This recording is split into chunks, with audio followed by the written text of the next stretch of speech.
सहृदयी ग्रंथ तुझे वंदन, सहृदयी ग्रंथ तुझे वंदन, सहृदयी ग्रंथ तुझे वंदन।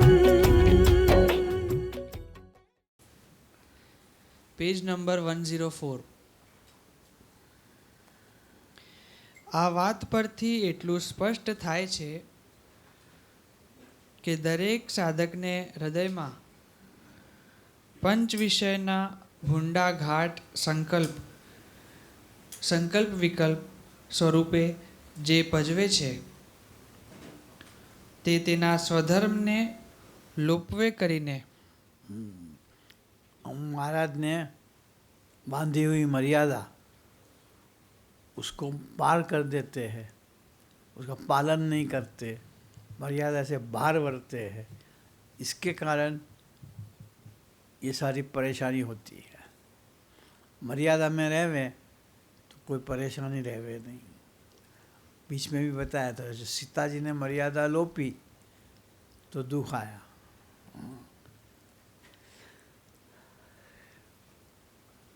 जो बड़ों को अगर ऐसा होता है तो हम किस खेत की मूली, हमें भी परेशानी हो जाएगी। बेशक महाराज रक्षा जरूर करेंगे, लेकिन भीतर में परेशानी तो आएगी आएगी।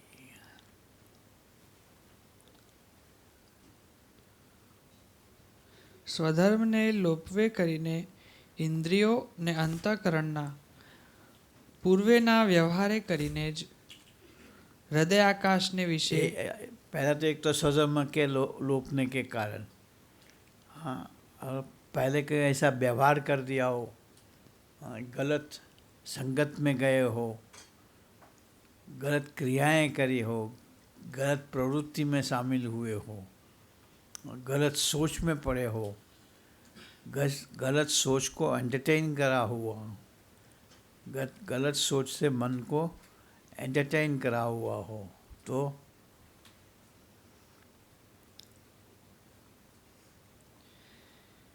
પૂર્વના વ્યવહારે કરીને જ હૃદયાકાશને વિશે ભૂંડો કચરો ભેગો થયો છે। इसके कारण हृदय के अंदर पूर्व के कर्मों के लिए, पूर्व की प्रवृत्तियों के कारण, पूर्व का मतलब पिछले जन्म का ऐसा नहीं, कल भी करा हो तो वो कचरा भीतर में परेशान करता है। પણ એ કચરાને અને આત્માને કોઈ સંબંધ નથી। ये अंतःकरण में आया है मन के। हाँ, आत्मा तो शुद्ध पवित्र है, अक्षर रूप होना है उसे। हाँ, अक्षर रूप ओरिजिनल ही है एक्चुअली, ब्रह्म स्वरूप होना है, ब्रह्म रूप होकर ब्रह्म स्वरूप होना है। हाँ, આત્મા તો તદ્દન પવિત્ર, निर्दोष निर्दोष मतलब अक्षरधाम का अधिकारी। हाँ, जहाँ कोई प्रकार का दोष, काल कर्म माया द्वारा सर्जित दोष कोई भी वहाँ होता ही नहीं। इसलिए तो वर्तमान धराते हैं, तो कहते हैं ना, काल माया पाप कर्म यम दूत भयाद हम स्वामीनारायण प्रपन्नो अस्मि।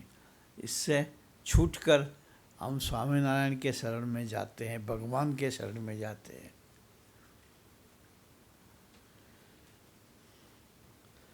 તદ્દન પવિત્ર, निर्दोष, निर्विकारी છે। निर्विकारी, हाँ, विकृति को नहीं पाता। हाँ, अक्षर रूप ही रहता है। તો આંતરિક ગટરની ગંદી દુર્ગંધથી સાધકે કોઈ પણ સંજોગોમાં आत्मा तो शुद्ध पवित्र निर्मल है, इसलिए भीतर में उठती बुराइयाँ,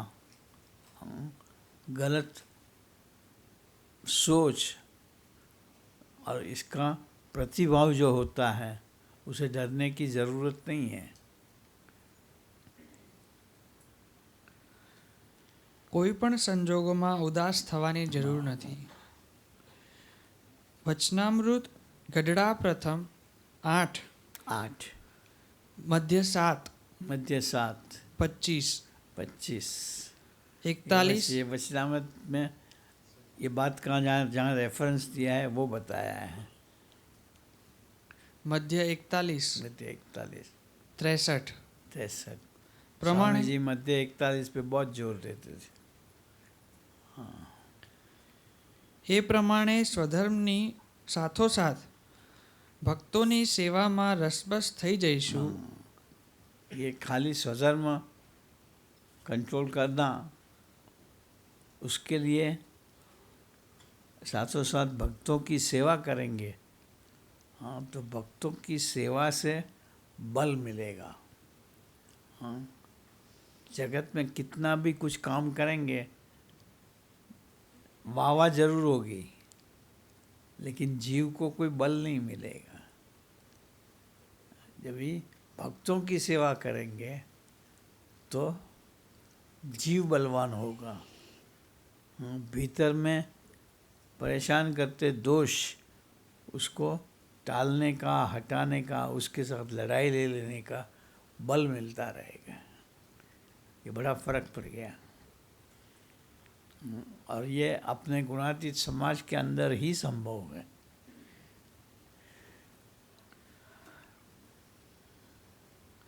સ્વધર્મની સાથોસાથ ભક્તોની સેવામાં भक्तों की सेवा में રસબસ થઈ જઈશું। ओतप्रोत हो रहेंगे, बस अपने आप को उसके अंदर क्या ना सरोवर कर देंगे।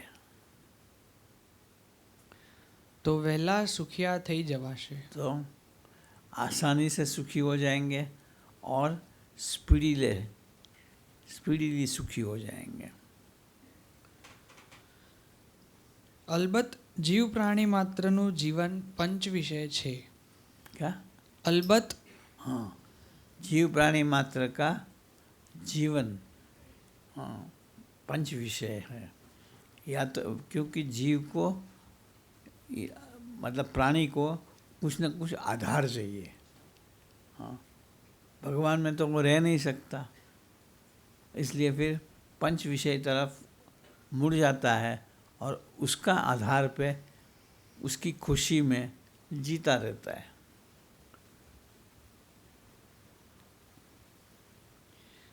તેથી તો મહારાજે પંચ વિષય ભોગવવાનો નિષેધ કર્યો નથી। इसलिए महाराज ने कहा कि ना करेंगे ये बेचारा मर जाएगा, इसलिए मना नहीं करी, लेकिन भक्तों के साथ के क्रियायोगों में, प्रवृत्तियों में उसका समावेश कर दिया। પણ ભગવાનના ભક્તને માટે ભોગવવાના એવા પંચ વિષયનો પ્રકાર સંપૂર્ણપણે અલગ બદલી હે। નાખ્યો છે। हो गया बस।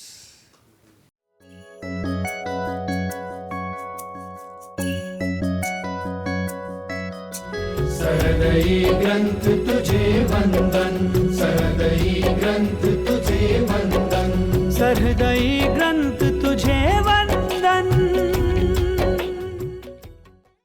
सहृदयी प्रकरण 5 स्वधर्म, पेज नंबर 105।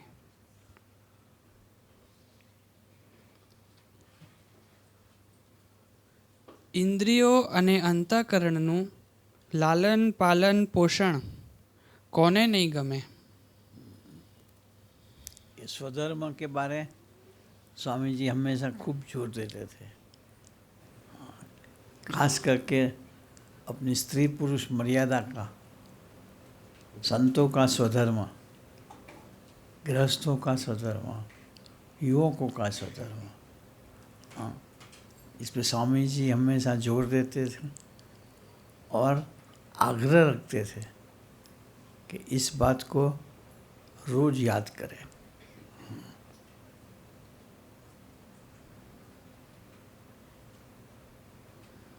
ઇન્દ્રિયોના ઘોડા છૂટા મૂકીને દોડ્યા કરવાનો સૌનો સહજ પ્રવાહ છે। इंद्रिय अंतःकरण के लालन पालन में, इंद्रिय अंतःकरण को खुले रखने, हाँ, जहाँ कहते हैं बाला मारना हो, स्वामी जी इसको कहते थे। वो जीव का स्वभाव है, रास्ते में जाते हुए भी इधर उधर देखते आ। मैंने एक बार बात भी करी थी कि एक बार मैं और प्रेम स्वामी, या मैं और शास्त्री स्वामी थे, उभराट थे, वहाँ से सीशोर पे जाके या काका जी से मिल के फिर या तो काका जी को लेने गए थे कि सभा में चलें। काका जी नहीं आने वाले थे, ऐसा कुछ था। तो स्वामी जी ने हमें दूर से देखा, इनको तो ऐसा ही लगा कि कोई दो साधु आ रहे हैं।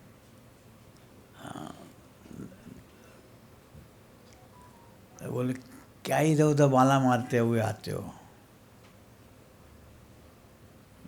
हमने तो हाथ जोड़ के माफ़ी मांगी, नज़दीक गए, वे तो हो तुम लोग हो, मैं समझा और कोई संत लोग हैं। हाँ, तो देखो स्वामी जी को भी ये पसंद नहीं था। हाँ, कि हम अपनी इंद्रियां इधर उधर खुली रख करके जैसे मर्जी चाहे वैसे हम बरते। हाँ,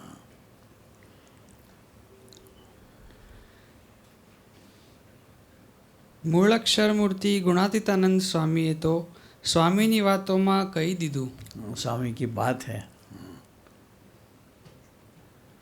કે પુરુષનું મન સ્ત્રીના ગુહ્ય અંગમાં છે।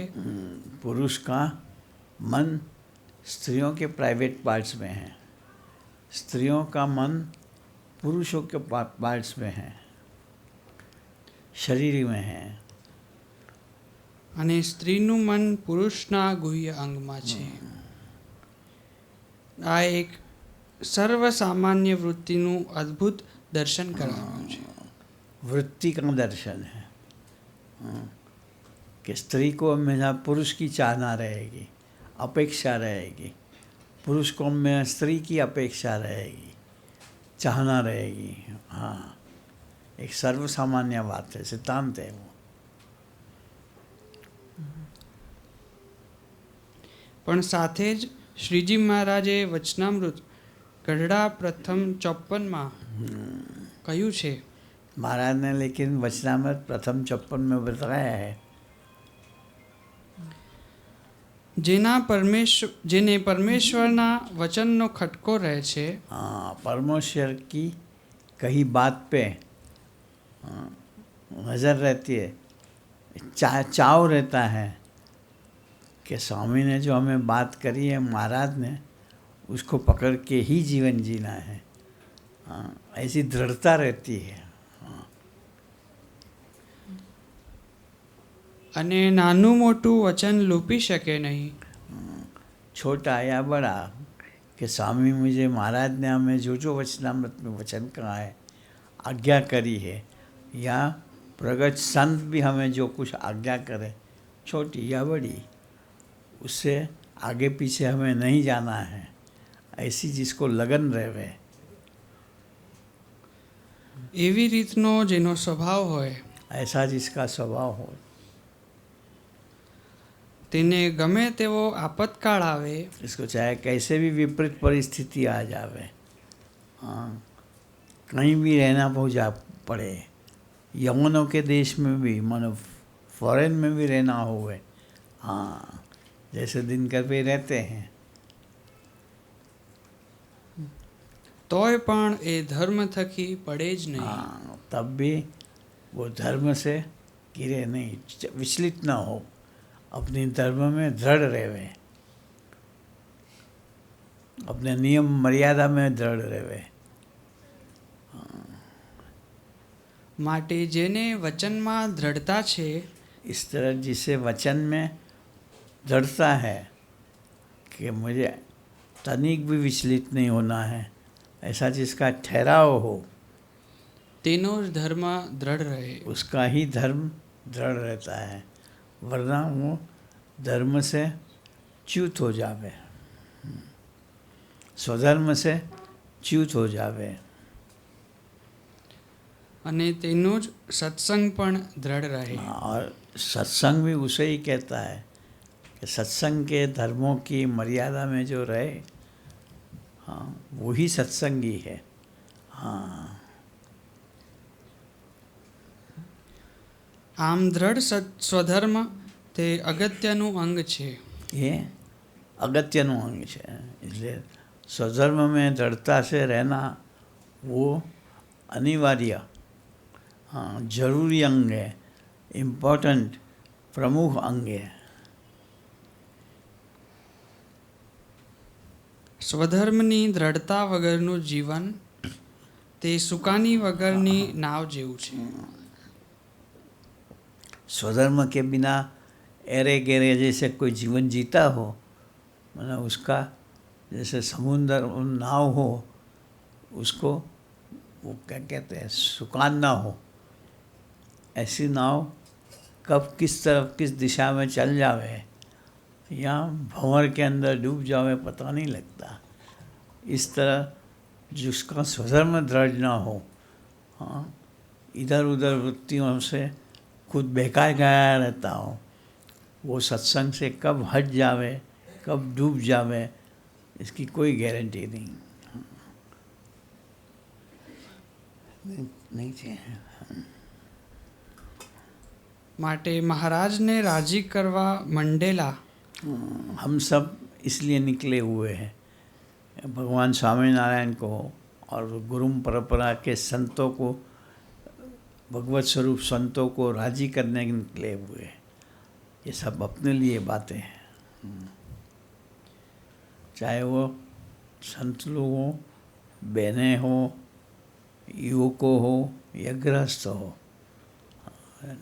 काम से ध्येय तो हमारा संत को राजी करना वही है। हाँ, માટે મહારાજને રાજી કરવા મંડેલા सेवको है। એવા સેવકે પોતાના સ્વધર્મ માટે અખંડ તત્પર જ રહેવું. और तत्पर रहना मतलब चाणक रखनी कि मैं स्वधर्म से बाहर न चला जाऊं, हाँ, मर्यादा में रहूं, स्वामी का सत्संग का बुरा दिखाई पड़े ऐसा कोई कदम न उठ जाए मेरे से। नहीं तो कोई कहेगा ना कि ये मंदिर जाता है और मंदिर में तो बड़ी बड़ी बातें होती है, करते हैं, और ये बिहेव कैसा करता है। वो मंदिर की शोभा घटाई उसने।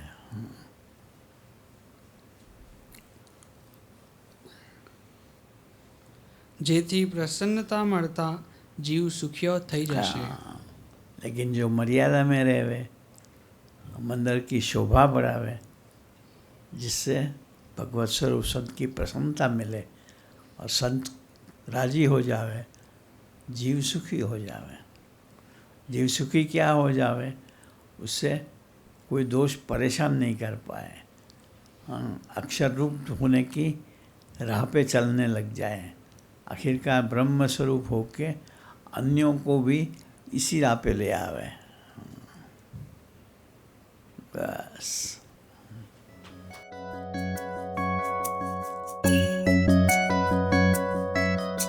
सहृदयी ग्रंथ तुझे वंदन, सहृदयी ग्रंथ तुझे वंदन, सहृदयी ग्रंथ